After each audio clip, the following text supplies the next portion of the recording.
.7 WTCC. Let's try this again.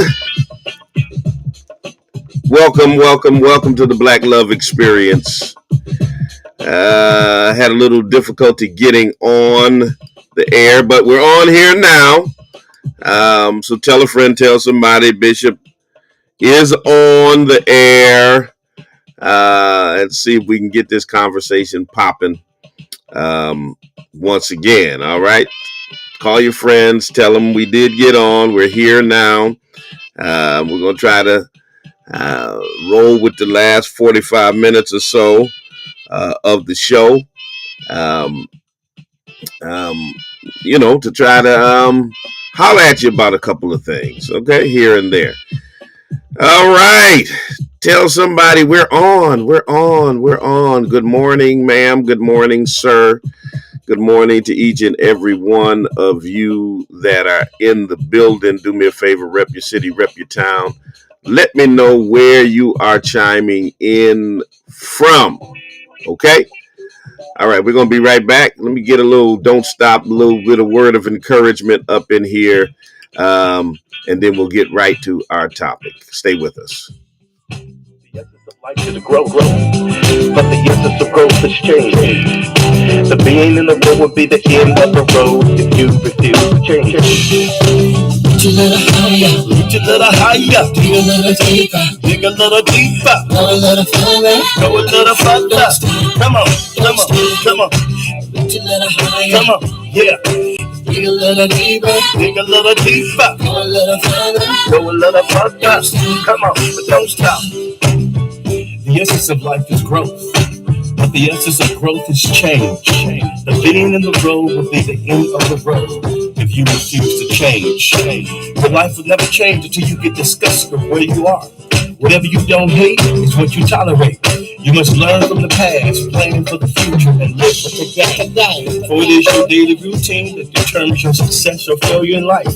It's the choices that you have made up until this point that will determine the rest of your life. So break the cycle that doing enough is simply good enough. You only get out what you put in, so don't settle for the crumbs so you can have the whole loaf. So push yourself beyond your limitations. Come on. reach a little higher, dig a little deeper, go a little further, Don't stop.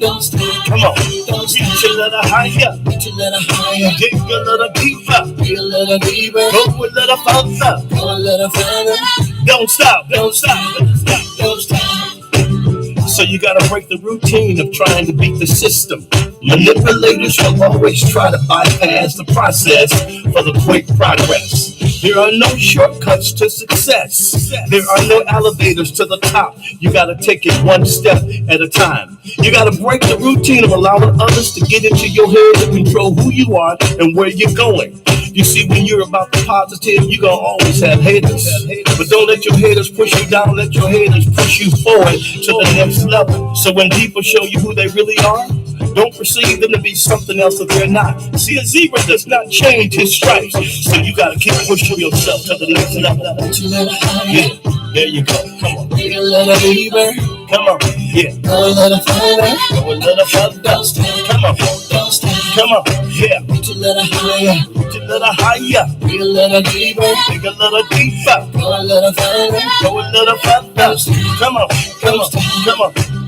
You gotta understand that greatness is the nature that you were born out of. You'll never discover your greatness without hard work and dedication. Greatness says more about who you are and what you expect for yourself. And greatness will always attract greatness. Show me your friends and I'll show you the future. The future. You just a step away. You just a step away. You just a step away. Don't ever give up. Come on. You just a step away. You're almost there. Come on. You gotta push yourself beyond your limitations. You see, there's no mountain too high, no valley too low. You can go where you want to go. It's all in the power of your imagination. If you can see the invisible, you can do the impossible. So stretch yourself. Take yourself to the next level. Come on, come on, come on. Reach a little higher. Dig a little deeper. Go a little further. Come on, come on, come on. Come on. Reach a little higher. Dig a little deeper. Go a little further. Don't stop. Don't stop. Come on. Yeah. Come on. Yeah. Come on. Blessings are coming your way. There's a blessing waiting on you right around the corner. There's a blessing waiting on you. Don't stop. Don't stop until you get your dream. Don't stop. Get your dream. Until you get your dream. Come on. Don't stop. Don't stop until you get your dream. Don't stop. Get your dream. Come on. Yeah. Don't stop. Come on. Come on. Come on. Go for the go. Come on. You gotta go for the go. You gotta go for the goal. Don't stop. Don't stop. Don't stop. Come on. Yeah. Come on. Come on. Yeah. Go a little further. Yeah. Don't stop. All right, 90.7 WTCC finally got on the air. Finally got on the air. You know, technology is technology. It's a wonderful tool, but it's man-made. So, you know, sometimes there's some glitches and stuff that happen, and you got to reset, and you got to do all this and do all of that. And, you know, it killed a lot of time this morning. But nonetheless, we is here. We is here. I may be black, I may be ugly, but I'm here. I'm here. Okay. So good morning to you. Good morning to you. Only got a little bit of time left because a lot of time was killed with the technical problems. But I wanted to holler at you about this whole public buck breaking of Kyrie Irving and Kanye West that's going on, and this double standard that is happening in America, where black entertainers and black athletes are being held to a standard that others aren't. Okay, that are facing consequences for their perceived slights at the Jewish community, while anti-blackness runs rampant without consequences happening at all in most instances. And this latest incident with Kyrie Irving is so glaring. It is so glaring. And for those of you who don't know, what happened, Kyrie Irving shared on his Twitter account a link to a documentary called From Hebrews to Negroes, Wake Up Black America. There are those, now I haven't seen the documentary, so I can't speak to it one way or other, but there are those who say that there are things in the documentary that are anti-Semitic. And so the Jewish community was outraged at Kyrie for sharing it because Kyrie has X number of millions of followers, et cetera, et cetera. Um, um, and so, there were demands for an apology. There were demands for his basketball team to get rid of him, demands for this, demands for that, demands for the other. Now, the ironic thing about all of that is this documentary has been available on Amazon Prime. You can stream it right now. And since the controversy, Amazon has tripled the price on it. Now, normally you go on, those of you who are Prime members, I'm a member of Amazon Prime. Normally you can rent a video for $2.99 to $3.99, depending on if it's single definition or high definition. And normally you can purchase a video for about $19.99 to $24.99. Now all of a sudden, it costs $11.99 to rent this video and $49.99 to purchase it. So I mean, they have literally tripled the price on streaming this video because the interest in it has been piqued because of the controversy. So Amazon said, "Hey, you know what? We're just gonna make more money off of this video." Now, Jeff Bezos, a multi-billionaire white man, is the owner of Amazon. He nor any of the executives at Amazon got any smoke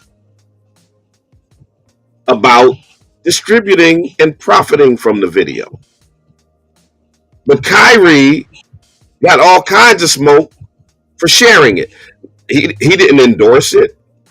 He didn't endorse the contents of it. He didn't say whether he agreed with everything in it or anything. He shared it.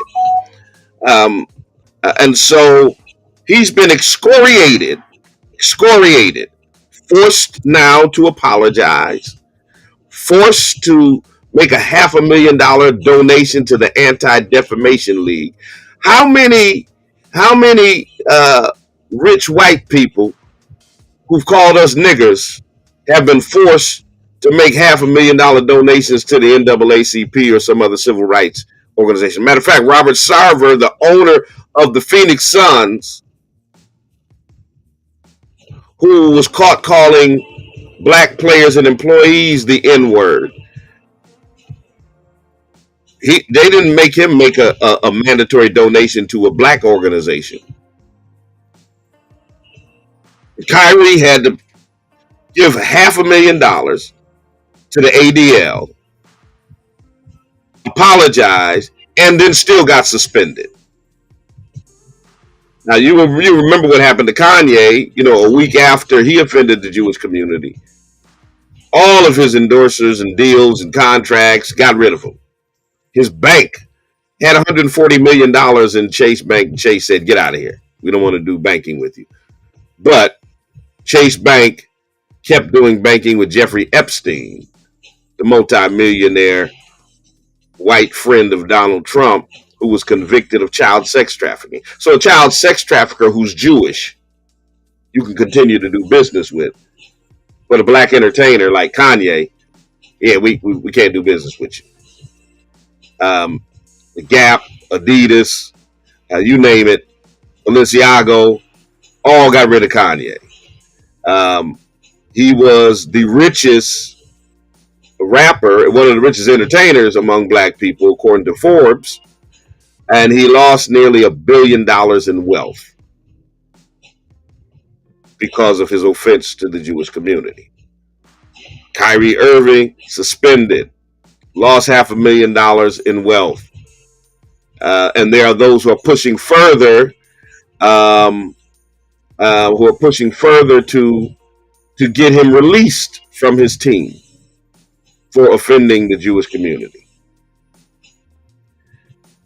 Yet, the white guy who's distributing the video gets no smoke at all. None.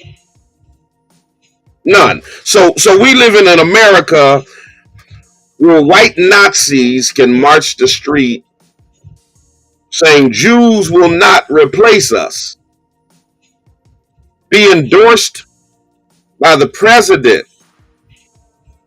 of these yet to be United States of America, and still face no consequences. No consequences at all. But black men be completely buck-broken publicly, economically, and otherwise. There's a double standard, a triple standard in this nation about how people are handled. While anti-blackness continues to be tolerated, continues unabated, but we've got to watch our step. And this isn't the first time we can go, we can just roll off the names, over and over and over of so many of them that they've been told, you've got to repudiate Minister Farrakhan. You've got to do this. You've got to do that. You've got to do the other. They never tell white men they got to repudiate anti-black bigots. And I'm not saying anything negative about Minister Farrakhan. That's just their perception of him. And every time our brothers, even those who try to resist, being forced to apologize, etc., like Kyrie was resisting. He was resisting. But lo and behold, he had to succumb, I guess once his team suspended him, and he had to think about his family, of course. He had to think about his livelihood, etc., etc. Had to think about his career, and so he issued an apology. And we know an apology is not really good enough for them because, Kanye wound up issuing an apology. Nick Cannon issued an apology. And, we can go on and on and on to the break of dawn with our brothers and sisters that they try to buck break. Whether it's Toni Morrison or Angela Davis or Whoopi Goldberg or Mark Lamont Hill or Nick Cannon. I mean, the list goes on and on and on. And yet these same folk who are saying that people ought to face immediate, severe, and life-altering consequences for perceived anti-Semitism are silent as church mice when it comes to anti-blackness. And that's what I always ask them. First, I check them out. All these blue check members of the Jewish community who are interacting with me, I check their record and say, I noticed you said nothing about George Floyd's murder. You said nothing about Breonna Taylor's murder. You said nothing about the rampant anti-blackness that is occurring all over this nation, but you want black people to jump on your bandwagon when you're offended and demand that other black people lose their livelihood. It's amazing how folk who never stand with our community, demand that we stand with them against our own people. And there are some who do it because we've had, over the last couple of days, we've had a coon fest going on, starring Charles Barkley and Shaquille O'Neal.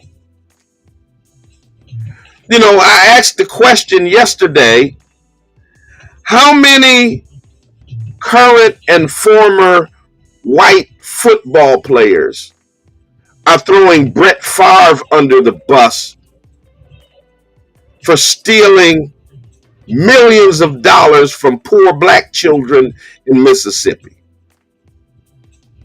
Find it for me. Show me the current and former white NFL players that are throwing Brett Favre under the bus for bilking billions from the poorest children, mainly black children in Mississippi. You can't find them. But there's a whole line of former black NBA players ready to do Massa's bidding and throw Kyrie Irving under the bus. Amari Stoudemire, Shaquille O'Neal, Charles Barkley. You know, millionaire black men excoriating another black man so that they can please their white masters. And you got Shaq and Barkley on with Ernie Johnson, foot shuffling and buck dancing. Yes, Master Ernie, he's a real idiot. He surely is an idiot. And Barkley talking about Adam Silver should have immediately suspended him. How you gonna take my $40 million and trash my religion? First of all, Adam Silver is not paying Kyrie Irving. Adam Silver does not own the team that employs Kyrie Irving. You know, so Barkley is suggesting that because Adam Silver is Jewish, that he should have immediately suspended Kyrie because he offended the Jewish community. So he's suggesting that somehow the commissioner of the NBA should mete out discipline to anyone who expresses an opinion that is in conflict with his regarding his religion. That's some dangerous ground to be standing on. That's some dangerous ground to be standing on. But you know, Charles Barkley been buck dancing for a while. Charles Barkley been buck dancing for a long time. Let me get La Negress up here in the space. La Negress, you got the microphone. Hi, good morning. Good morning. Hi, good morning. Good morning. Good morning. Hi, you brought up some serious points about the double standard. And one of the double standards that people refuse to accept is that the Black-Jewish alliance no longer exists because white Jews will stand on black whiteness before siding with Black America. Mm-hmm. Okay? And then on top of that, the secret of slavery is that Jews were part of the transatlantic and internal slave trade.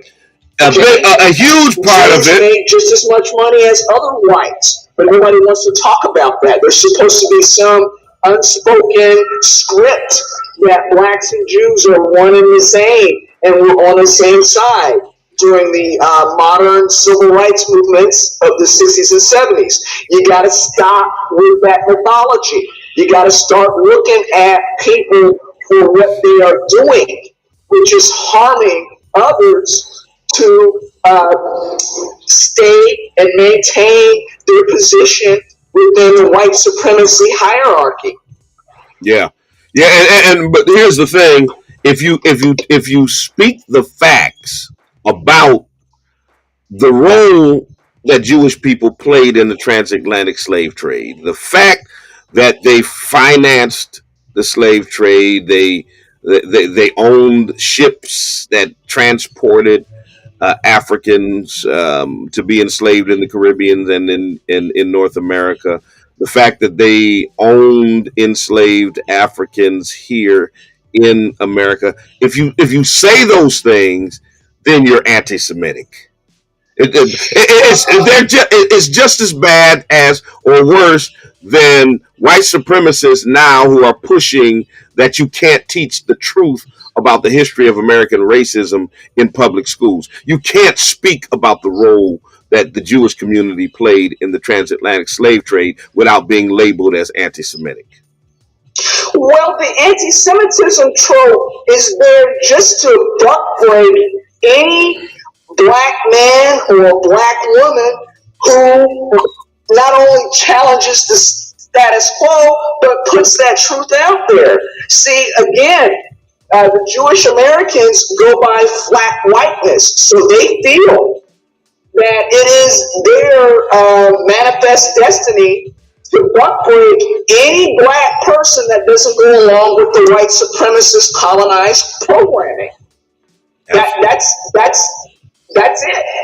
I mean, when you have people like Colin Kaepernick, Mm-hmm. who refused to allow anybody to break him because he stood on the truth and the truth alone. Right. Period. And it's not about the money. It's not about the fame. It's about standing 10 toes down on the truth and the truth alone. And if the Jews refuse to accept it, and because of their whiteness, their flat whiteness, and their honorary whiteness in the United States, then there's an even bigger, more insidious problem that you've touched upon about the idea how Adam Silver could stand on whiteness and his religious views Mm-hmm.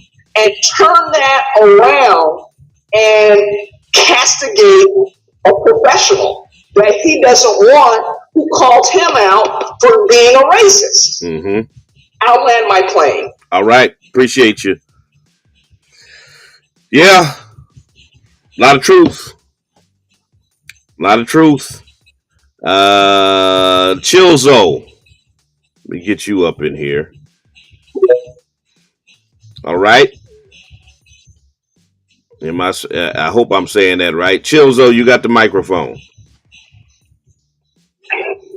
Hey, good morning. Good morning. I just wanted to say something real quick about Kyrie Irving. Mm-hmm. And I said this yesterday. I said it again today. I think what we need to do is send a message to these high dollar plantations.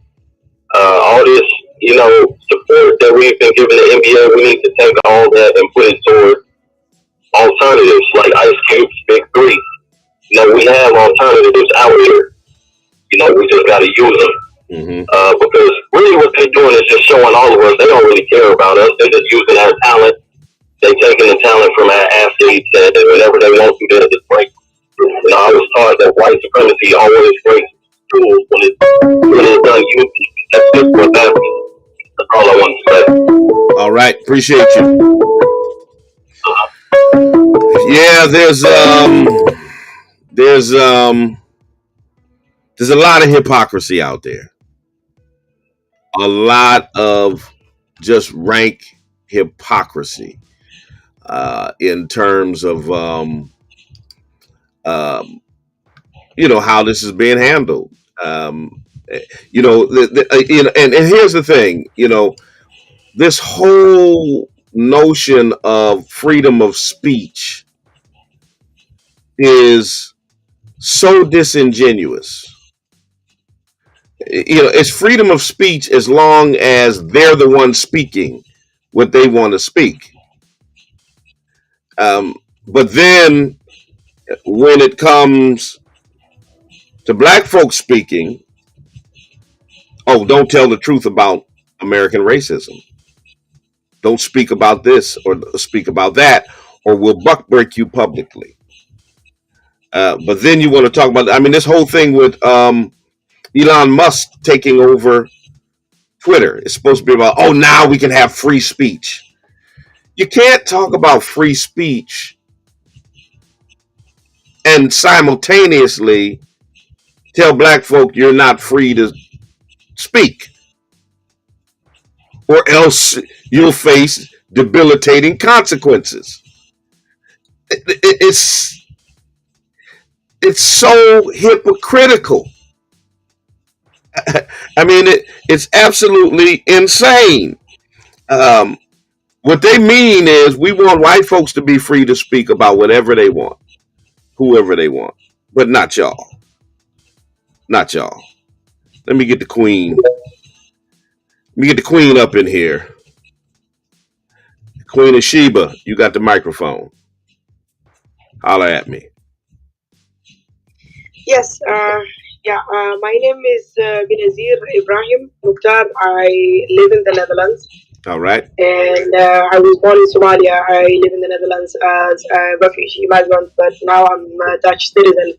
And I absolutely agree with you. It is hypocritical how they speak about anti-Semitism in the United States and also in Europe, but also don't talk about, the truth of the matter. I don't agree with some of the things that Kanye West or these other people, celebrities in America are talking about, but also I wanted to point out, the double standard when it comes to anti-black racism in Europe also and in America. For example, in the Netherlands, we have this blackface celebration in the winter. It's people casually walking around with blackface, and then they talk about it as like a tradition, or saying that it's like something to do with Santa Claus. But it's like a double standard. People were protesting this thing for years, and then finally the Prime Minister talks about how it was a racist tradition.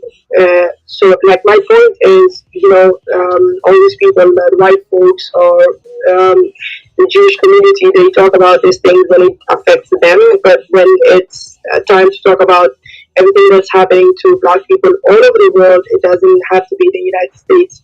Also in Europe and also back home, the United States has the biggest military camps in my home, Somalia. So when it comes to talk about these things, they don't address it. And when someone talks about this issue of like points out Jewish issues in the United States, all of a sudden it's anti-Semitism. And also, let's not forget Israeli occupation in Palestine. No one mentioned this. So I just wanted to point out it is absolutely hypocritical and it's a double standard to everyone that's in power, and white folks and Jewish community, they need to do better. Thank you. All right. Appreciate you, Queen. Let's get, well, some of y'all got some long names up in here. Who did you boycott? You're in the Twitter space. Yes, thank you for the invite. I'm new to the Twitter space. All right. I'm new to the social media scene altogether. All right. I did not start clicking on these slave plantations until COVID hit. Okay. And found out that my people were on these social media platforms. I've been calling for a boycott of this sorry country since December of 2020. You said You said you wanted us to boycott the country? I want them to be boycott in any way, form, or fashion to get their attention.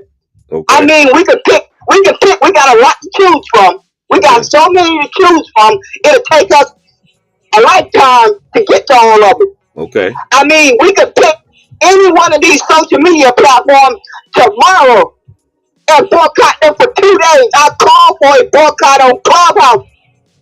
Just boycott Clubhouse for 24 hours and nobody wanted to sign up.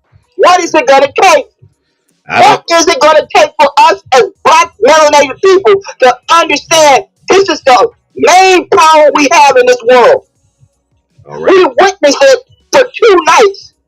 The NBA and the WNBA shook the whole world for 48 hours. What in God's name is it going to take? Well, I'm going to tell you, I'm going to continue to boycott this sorry country until I die. I started in December when Donald Trump, Jerry Jones had the audacity to come before the microphone and tell my brothers they didn't have the right to kneel. Well, that was the straw that broke the camel's back for me. I love my sports.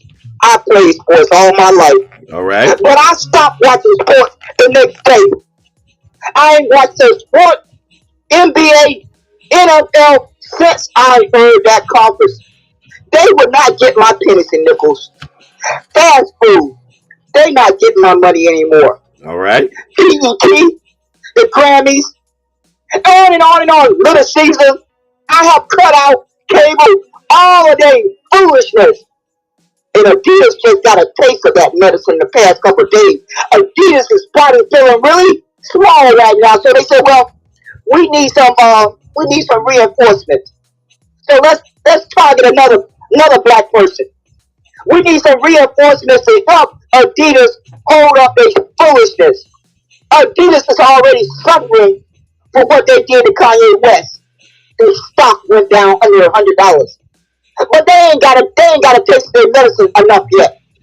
They need more taste of their medicine. When black people decide to boycott Twitter, Instagram, Facebook, Clubhouse, and on, it was nothing but for 2 days to send these sorry human beings a message. We mean business with y'all foolish people. All right. Well, it sounds like you passionate about this boycott thing. We're gonna boycott the food, the social media, the everything. No, I feel her. You know, sometimes the only way to get folks is to hit them in the pocket. Let me get Shanak. I hope I'm saying it right. Y'all have some interesting names, but anyway, Shanak, you're in the Twitter space. You got the microphone. Holla at your boy. Shanak 7. Going once. There you go. Good morning. Afternoon to you, Bishop. I'm calling you from Zambia.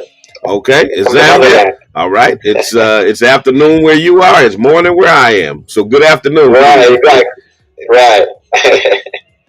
I won't be long. I just wanted to show some solidarity with with the events that are transpiring with some of our brothers and sisters over there, and just want to assure people that we're paying attention and we see, and also, if I may, just a bit of a commentary Mm-hmm. on this so-called anti-Semitism accusation.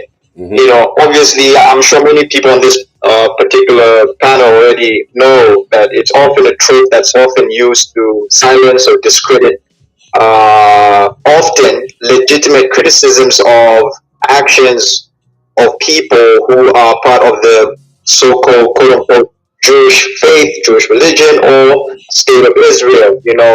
When the state of Israel is dropping bombs on Palestine or Mm-hmm. or what have you, and there is a legitimate criticism of those types of action, the word anti-Semitism rises up very quickly, and it's often used to Right. give a harsh critique. And so anybody doesn't want to be, they use that almost as if to say that's their version of the N-word, Yeah. But That's, beyond that, that's supposed to I think shut you many of our down. people need to start understanding as well a bit of the history on these terms and how they come about. Real quick, if you will indulge me, I won't take long, just under 1 minute, Go ahead. to say that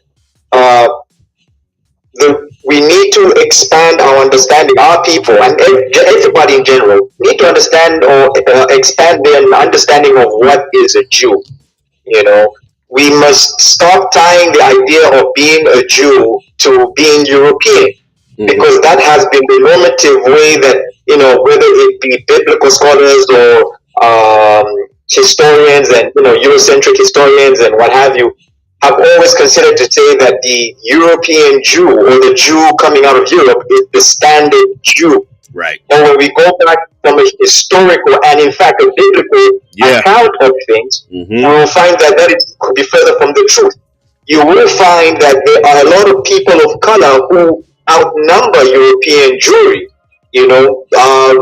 The sister that was on here real quick from Ethiopia, she'll confirm to say that they have a Jewish population in Ethiopia by the millions, Ethiopian Jews. You go to West Africa, you will find among people like the Igbo, the Yoruba, you will find indigenous African peoples who trace their lineage back to early Hebrew ancestors who were migrating in some of those regions. And Africa,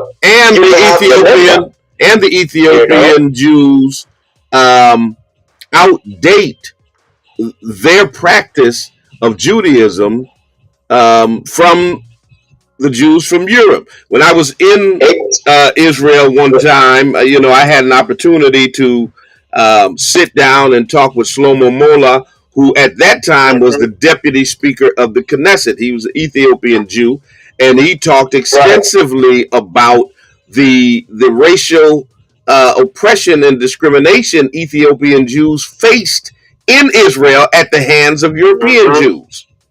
Right, exactly. And to that point, my good bishop, to that point, when in the early stages of the formulation of the Jewish state, the modern state of Israel, when they were bringing forth the rabbis who ordained them, they had to go and take rabbis from Ethiopia to come and ordain the European rabbis in Israel. Yes. And that says something. Yes. In fact, Theodor Herzl, the supposed father of the modern state of Israel, when he was making a tour of the land, on his boat, there's a picture when you go into, I think it's either in Tel Aviv or in Jerusalem in one of the museums there. There's a picture of Theodor Herzl that's been cropped out, where when he's on the boat being led, heading to Israel, one of the indigenous people who were showing him the land was an Afro-Palestinian. It was a black brother, a black Arab brother, and they referred to him as the indigenous guide. Now, when you look at the term indigenous, it means being native too. Yes. Right? Yes. So our people need to really, and again, it goes back to about who controls the images we see, because images formulate thought and perception. And so when we continuously see one type of Jew, it is easy for somebody to say you're being anti-Semitic when you criticize a specific type of Jew from a specific type of region in the world. Yes. But truly so, there are Jews of all kinds of colors around the world. And in fact, those who are considered to be people of color, or rather should I say black or sub-Saharan type, outnumber by vast majority those of the Caucasian persuasion. Absolutely. They go as far to refer to Africans or even black Jews in Israel as Kushim, which is a derogatory term that you also may have been aware of with the rabbi that you mentioned, which is a derogatory term that would mean nigger. And nobody brings that up to their attention. And I think this is the frustration and the outcry that people must rightly feel at this particular time when we're talking about our brother Kyrie Irving, to say that he's not, it's not a race thing. It's he's coming from a historical perspective. Now, I may not agree with the, with the supposition of whatever may be on that particular documentary, but I have the right to view it under the idea of freedom of speech and what have you. Right. So you can't chastise me for sharing a link. Right. Absolutely. And I don't always have to give context. If here I am, I'm a nobody from somewhere, from according to Trump, some shithole in the bottom south of the world. If I share that link right now, nobody would give 2 cents about what was going on with me. Right. But because I may have a platform and a position, I'm a threat. That's a bit disingenuous.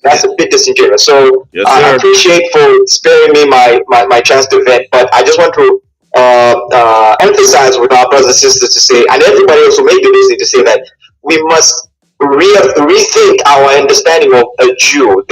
There's Jews of all shades and colors. Even in Israel, you will go there, you will find brothers and sisters who are. So it's possible that, and it's very possible that among those that were taken as descendants of slaves to America, among them are people who descend from those tribes of Israel that were scattered after 70 AD. That's not a conspiracy theory. That's a historical fact. A historical fact that has been noted even by secular scholars and religious scholars.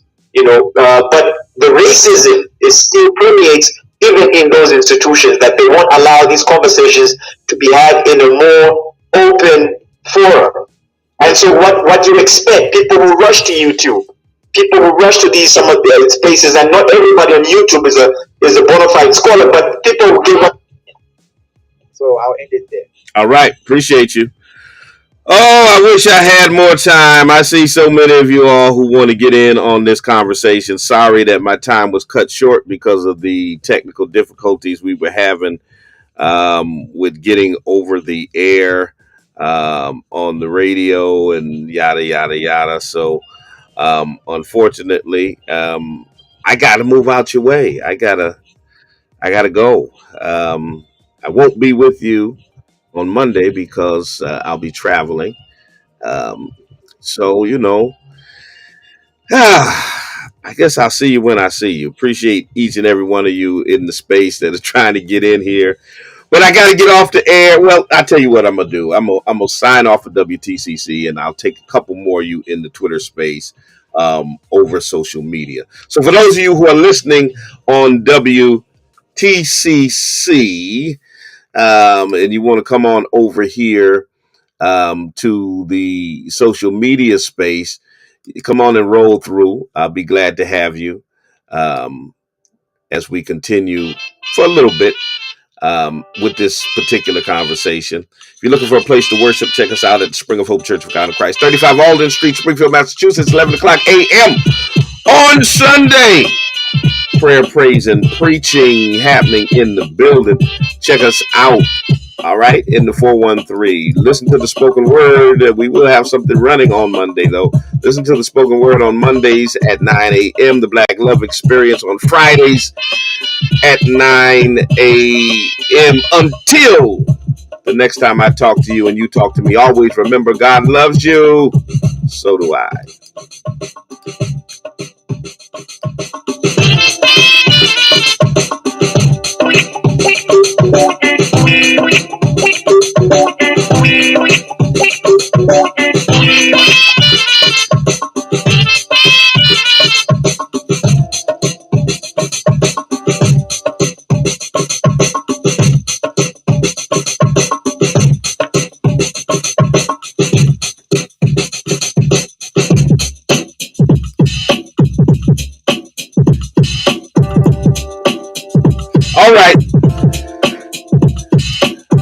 All right. We're off the radio, but let me continue on here just a little while because I didn't want to not get some of you all who are in the Twitter space.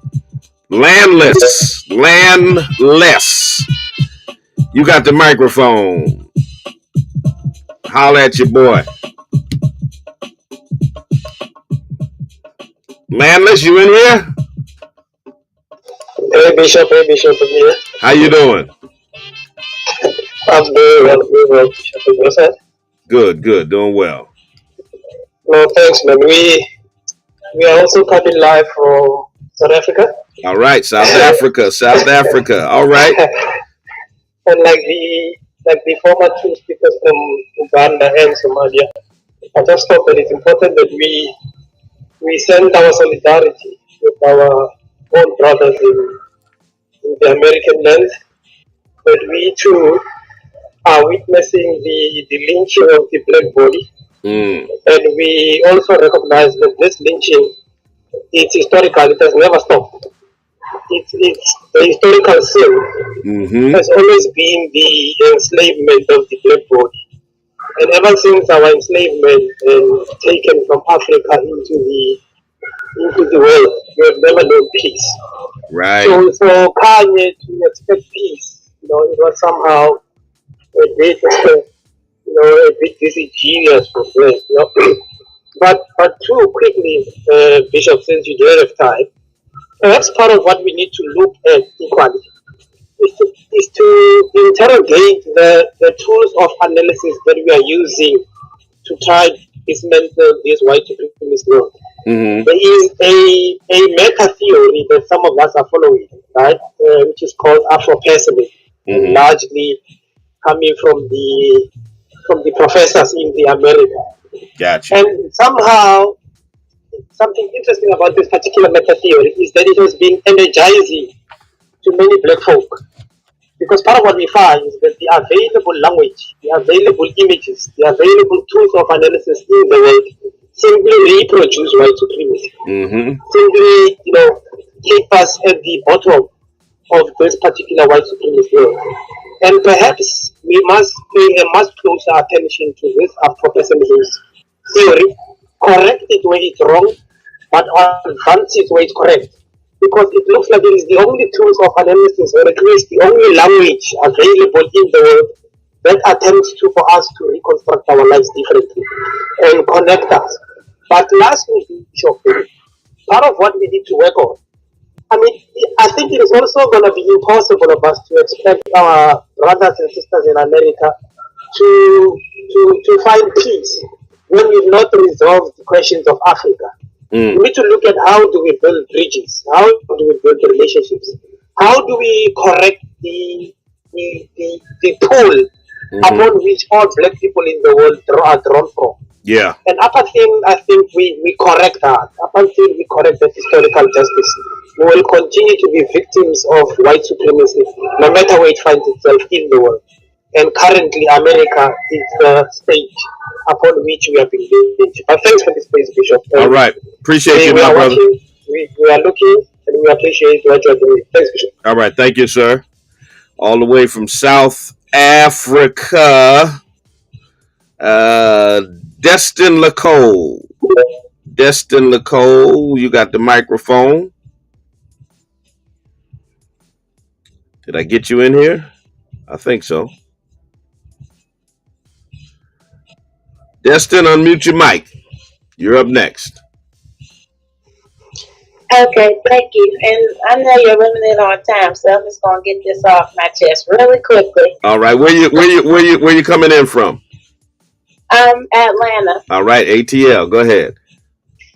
So, as far as the Kyrie situation, how he got suspended for those 5 games without pay just for sharing the link, not saying anything about it. Right. Think about a police officer that could kill an unarmed black or brown person and be suspended and still get paid.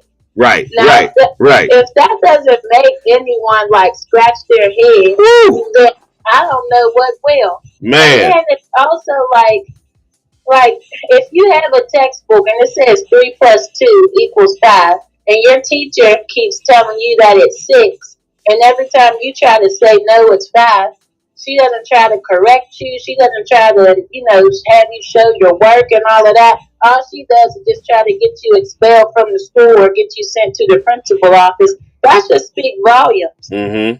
And then I know that you brought this out before. I mean, everybody has different things, but I know that you brought out Revelations 2 and 9 before. Mm-hmm.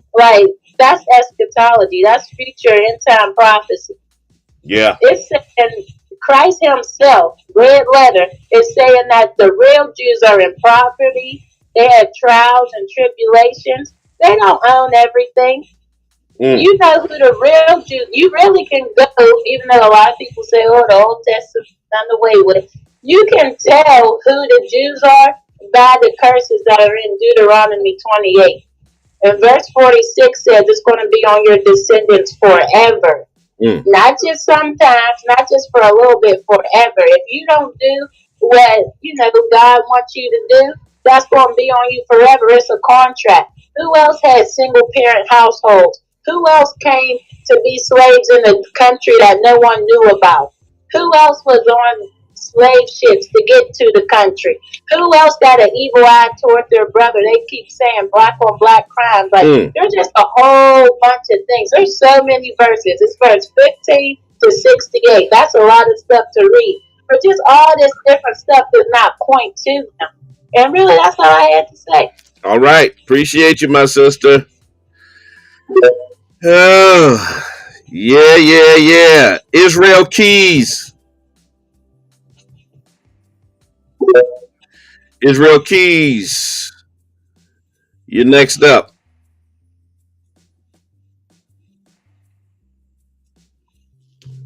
Hello? Hello.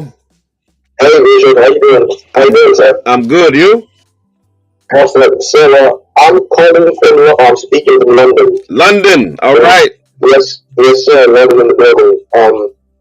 And I don't know what I've been if I can find this space because I'm right here just trying to keep from exploding about what's been going on the last couple of days. Yeah. So, first of all, I've never been a Kyrie fan, right? I think that the past has been immature. I think he's spoken without thinking.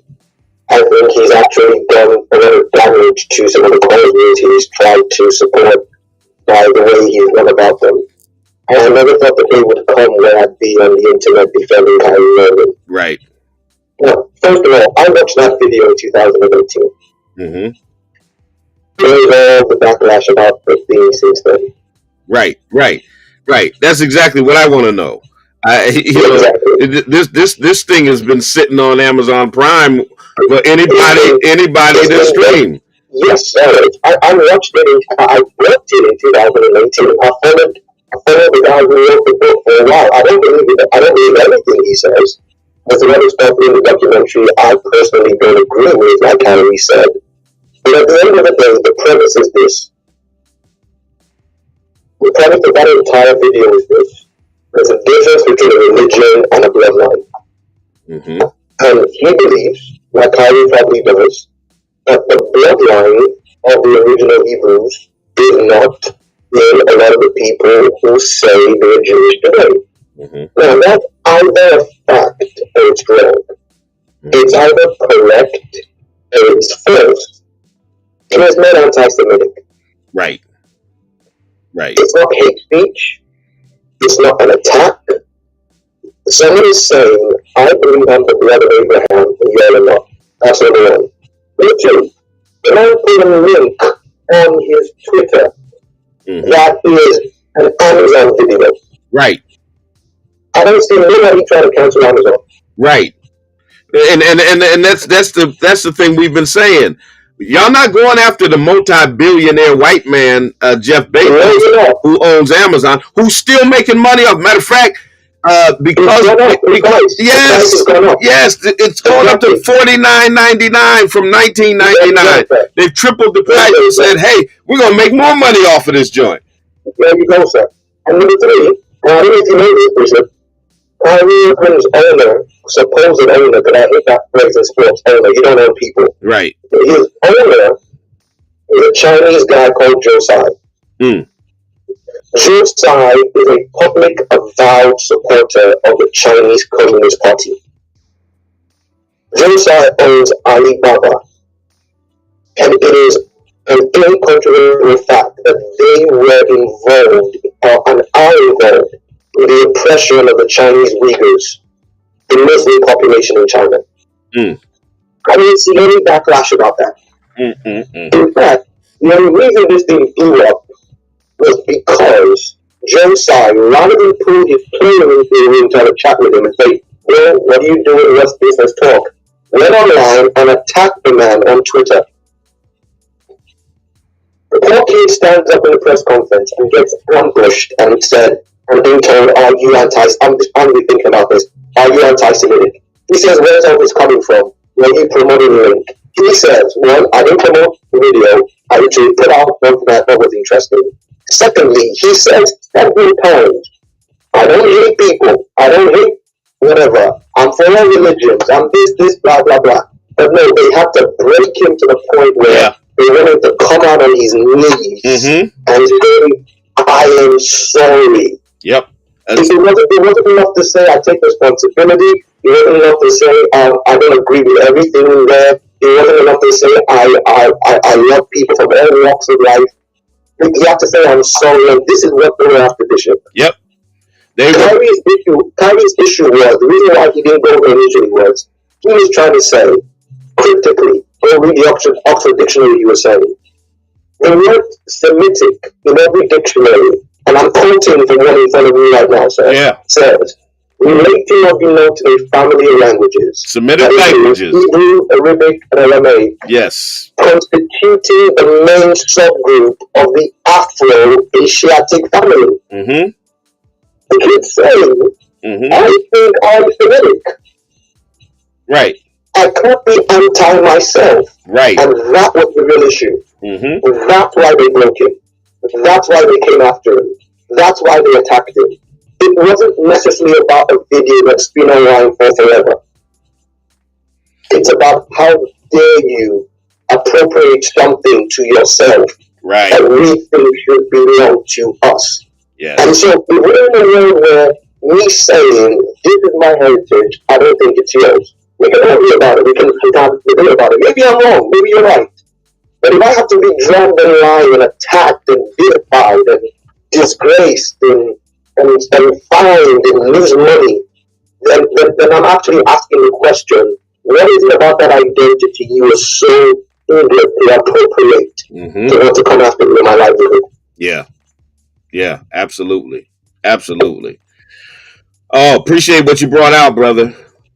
Thank you, sir. Yes, sir. Yes, sir. Man, I'm telling you, nothing but facts right there. Hoops galore. I don't know if that means you can play ball or what, but you got the microphone. Holla at me, Hoops. My name is Jackson. I'm from Miami, Florida. All right. And thank you for letting me speak, Bishop. Yes, sir. I want to echo what Israel said. Mm-hmm. I think the organization dropped the ball on this one. Okay. Big time.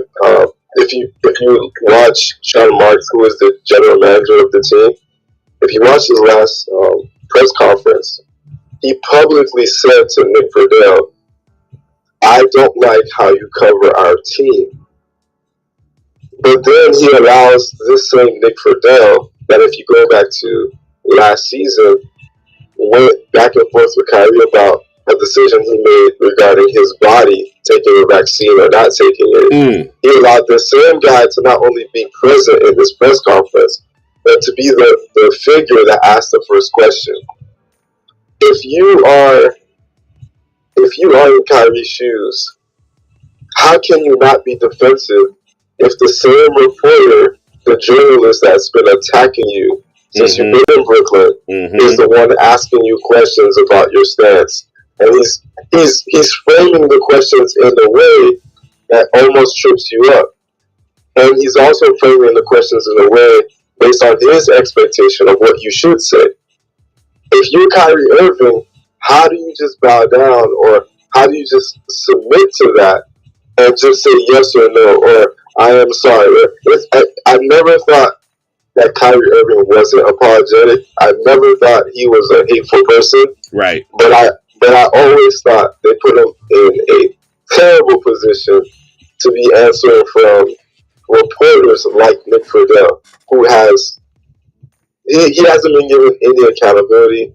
And that's my main point that I want to share regarding this whole situation that I think everybody's overlooking. Gotcha. Appreciate you, brother. No problem. Let's get Ty Henney. Ty Henney, you're in the building. Hey, what's going on, Bishop? Can you hear me? I can hear you. How you feeling? I'm doing well, man. How about yourself? Doing good. All right, that's the bet, man. Let me get into it. So, a couple things. We see this, quote unquote anti-Semitic shit, but when we get deeper into, when people speak on black crime, when people speak on crime in my community, when people speak on, saying things that are happening and the demographics in my area, things like that, that's not anti-black. For some reason, if I say, hey, the Jews on everything, that's anti-Semitic. Right. Exactly. Tell me how that makes sense. But here's the thing, brother. And I said this morning, because I said, now, what a way for the Jewish community to debunk what they say is a stereotype that they have an inordinate amount of influence in American society, in the media, in entertainment industry. How best to prove that's not true by stripping $1 billion from an entertainer and buck breaking an athlete, making him apologize, and then give your organization $500,000. It's like mind blowing. We're offended that you're saying we have an inordinate amount of influence, but we're going to use our influence to bring you to your knees at the same time. It's crazy. Yeah, man, that's the facts right there. So, I agree with everything you're saying. When we get to it, the buck breaking is really what's like, you know what I'm saying? It really puts a light on everything. Show how powerless, you know what I'm saying, some of us, I guess, truly are when it comes to this system. I don't want to keep talking about the same thing. I just want to throw out a solution out there. All right. Okay, I don't know if you write down a solution. This is a solution. All of our black brothers from the NBA, they need to sign 4-year contracts, something like that. Go get your money and then leave. And then all them brothers, they need to get together and form their own league. You know what I'm saying? And that league will make billions over time. Look, man, you're right. People do not go to these games to watch Jews sign contracts. Now do they? No, the fuck they know. Jews don't think people walk around with pens in their hands, signing shit. You know what I'm saying? We are not the product. We are literally the product. You know what I'm saying? It's not even close to fair. It's not even right. Yeah. At least make it 50-50 or something. Right. You know what I'm saying? Right. LeBron went to Cleveland. It was worth $200 million when LeBron got there. LeBron left. That's just worth $3 billion. You know, LeBron got paid $200 million. Right. He got paid what the team was worth when he got there. Wow. That was the show that's going on in our community, man. Absolutely. Appreciate you, brother. Yeah, the brother's right. 80% of the NBA are black players. So that tells you who's got the talent. What would happen if they left and started their own league? Infamous Rasta. Come through. Infamous. Good morning, Bishop. Good morning, everybody. Good morning, sir. Are we going to talk about how? Are these fake Jews going to talk about how Israel's still bombing Palestine and? Right, Semitic. That's anti-Semitism. Okay, they're bombing them as of this morning. Right. But nobody says anything. Are we going to talk about how a black Jew in America can't take his son to a Jew hospital and get a blood transfusion? Are we going to talk about how black Jews can't even send their kids to Jewish schools and Jewish synagogues? Are we going to talk about how Ethiopian Jews are segregated in Israel and mistreated and treated like second-class citizens like black folks are in America? Are we going to talk about how black Jews are getting deported out of Israel? Yeah. Absolutely. So they don't want to talk about this, but they get mad when people bring up the truth about their devilish ways. But see, if you say that, you're anti-Semitic. And it cracks me up because most of these American Jews don't even speak Hebrew; they speak Yiddish or English. Mm-hmm. They don't even read from the Torah; they read from the Talmud. Mm-hmm. But if you speak on this and you bring it up, you're wrong. You're anti-Semite. You're all this stuff because they want to hide. They want to continue to hide the truth from everybody. And I'm actually kind of glad this Semite versus anti-Semite conversation is being talked about because a lot of people in America don't even know the difference. They just hear it and they automatically assume it's a racial thing or ethnic thing instead of actually a language thing. Right. Absolutely. Appreciate you, brother. All right, no problem. Yeah, they're bringing truth to the light this morning. Dr. Funkenstein. Holla at your boy. You got the microphone. All right. Greetings. I just wanted to make a comment. Mm-hmm. Kyrie Kyrie is very intelligent in the way that he articulates himself. Yeah, a lot of people I see are taking Kyrie's side, which we should. However, Ye is a brother too. Mm-hmm. And we should separate the two. And we shouldn't say, well, I don't like the way he said it. Forget how he said it. Stick to the principle of what's being said. Mm-hmm. He didn't articulate it the same way in the same context, or he did the same context. He didn't articulate it as eloquent as Kyrie did. However, his message was the same. Mm-hmm. You know, mm-hmm. and it caused people to wake up and start saying, wait a minute, let me learn a little something. Let me think about a little something. So even when brothers, we got to stand up and start being black men. See, here's my issue. Here's my issue. And you know, of course, I disagreed with Kanye with his anti-black stuff, his White Lives Matter, his wearing Confederate stuff. Let me finish this point. Let me finish this point. I disagreed with that, but I supported his right to do it and to say it without being brought to his knees, without his finances being attacked. And so the hypocrisy of all of this to me is okay, when Kanye says things or does things that offended black people, there was a level of tolerance for it. He offends Jews, and we got to buck break him and bring him to his knees. Same thing with Kyrie. We got to buck break him and bring him to his knees. But then you want to talk about free speech at the same time. So my thing is it free speech or is there not free speech? Or is there free speech for white supremacists who say and do things, but there's not free speech for black people, you know, who speak their mind and their convictions? So at the end of the day, for me, whether you agreed with or disagreed with anything either one of those brothers said, I don't support them being attacked, them being brought to their knees, forced to apologize, having their livelihood threatened, and all of that as a result of it. Right. Okay, so let me say this. I heard everything you said, and that was great. The one thing that you didn't say was, the man's name is Ye. Mm-hmm. The man's name is Ye. I remember when I was a little boy and looking at films, there was a man called Cassius Clay, who was a great boxer. Mm-hmm. And all he asked was for Americans and his fans, don't call me Cassius Clay no more. Call me Muhammad Ali. Right. Now, he wasn't the most articulate man either. He got up there, and some people was like, he's a buffoon, talking about he float like a butterfly and sting like a bee.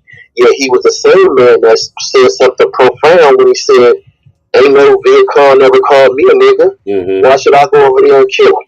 Yeah. So he wasn't the most articulate man. He wasn't a Malcolm X, but yet his stance that he had and the respect that he was demanding for his people, but yet our people couldn't even call him Muhammad Ali. They kept calling him Cassius Clay. And he had to get up in the ring and beat another black man and say, quit calling me Cassius. Yeah. Call me Ali. What's my name? I'm going to beat your ass until you call me by the name that I'm telling you I want to be called by. So even we say we respect certain things, but we won't even call the man Ye. And what's so big about it? You know, so every time we pick up the Bible, that's the most used word in the Bible. You know? Yay! Go ahead. One more thing, if I could, just before I wrap it up, because I'm going to get those. One more thing.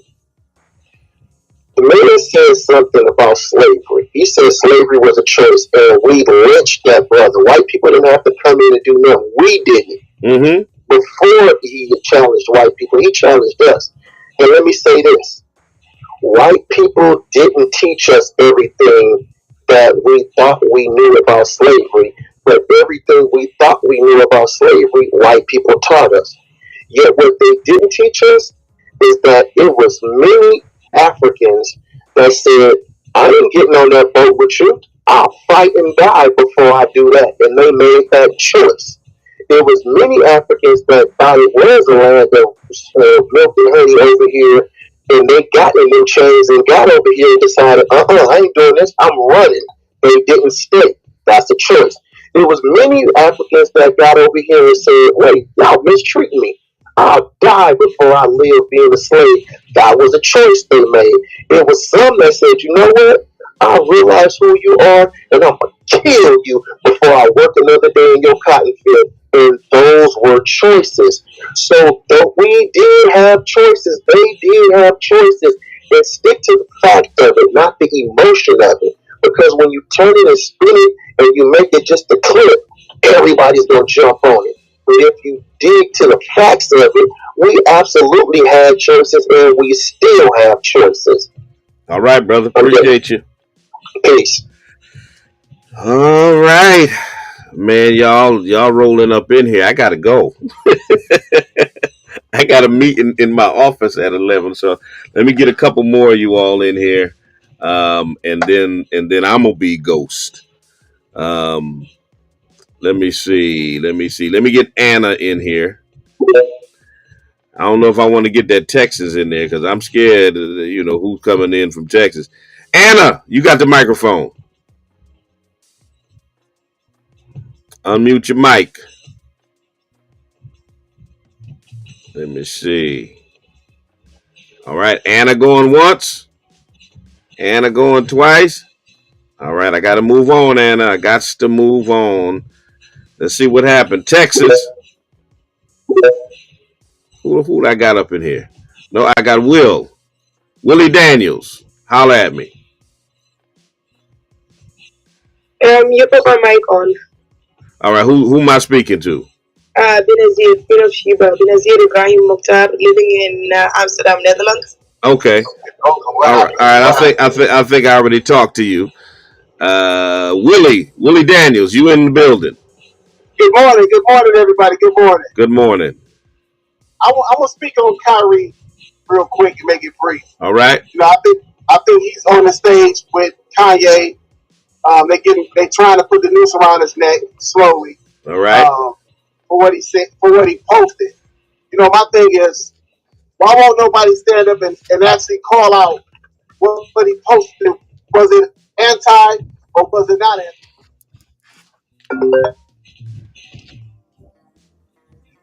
All right, I think I lost your voice. We all know what it is, but we know what. Does freedom of speech really exist anymore? Yeah, I don't see it existing. That's when the question. You say something against powerful Jews, they want to lynch you in front of everybody. So until we start fighting against the lynching, they're gonna just keep taking us down one by one. It doesn't matter if you're rich or poor. They're gonna keep doing it. You're right about that. I'm gonna hold my tongue because I got a lot to say. I know you got 30 minutes. So I'm gonna be graceful and let other people hop in there. All right. All right. You have a blessed day. Appreciate you, brother. Appreciate you. Let me get one or two more. Professor Burt. Well, let me get Texas. I was trying to get Texas in here. Texas, holla at me. Hello. Good morning. How's it going? Good. You? I'm doing all right. All right. Yeah, I didn't want too much. I was just gonna say Trump never did denounce the KKK. Right. He went on to represent the entire United States. Right. Right. But people keep telling me, right. Kyrie represents the NBA, so But I just wanted to make that point. And he said Nazis were very fine people. yeah. So there were good people on both sides, and all that. So, but yeah, I'm a little disappointed in Kyrie right now because he apologized and we've been out here fighting. I'm banned on Twitter right now. I can't tweet. I can't do nothing. We've been going in all night. Gotcha. So yeah, I mean, I don't know, man. For him to apologize just kind of puts me in a bad place. I've been trying to make points, and now they're gonna reply to me and say, well, I was right. He apologized. So, Yeah. All right, brother. Appreciate you, man. All right, appreciate it. Let me get one more. Sorry, I'm not gonna be able to get to all of y'all because I got to go. I got people to see, places to go. All that. Black Renaissance. Holla at me. You got yeah. So I want to make like a few points. But I'm not wrapping everything all up. So basically, yesterday was a very tragic day in New York City. I'm not really sure if any of y'all like are familiar with like the New York drill like movement. Well, 2 to 3 people passed away.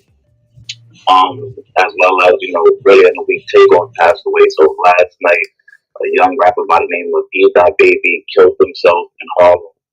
He was 17 years old, shot himself in the head or whatever the case may be.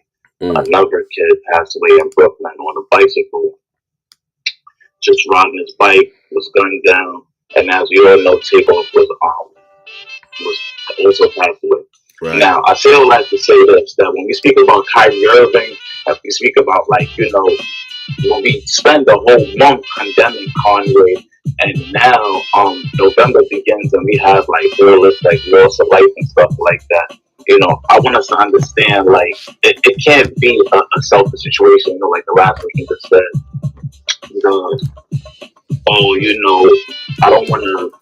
I don't know why Kyrie apologized because I'm responding to people. It's like, you can't be so selfish when there's so much of us dying right now, We all have to have like a organized front, a unified front, no matter what little maybe problems we have ideologically going towards the midterm and stuff, we need to somehow like unify and somehow get one unified message that we can maybe disseminate to Judean people so that they can like understand the threat or something, because right now they just doing a whole bunch of like white splaining, and I suggest everyone go listen to the Rabbi Erez sermon on ESPN and listen to his like response to Kyrie Irving. It was so like just like lackluster. Just go watch that. So yeah, I just wanted to like say that. I hope I made the type of point. I hope that application is I hope everyone supports that big rally tomorrow. Peace and reparation. And thank you for letting me speak, sir. All right, brother. Appreciate you. All right, sorry y'all. I gotta move out the way. I gotta change locations and get to another meeting, but it's been a blessing being with you all today. And check out the spoken word on Monday at 9 a.m. I got to get out of here. So until the next time I talk to you and you talk to me, always remember, God loves you, and so do I.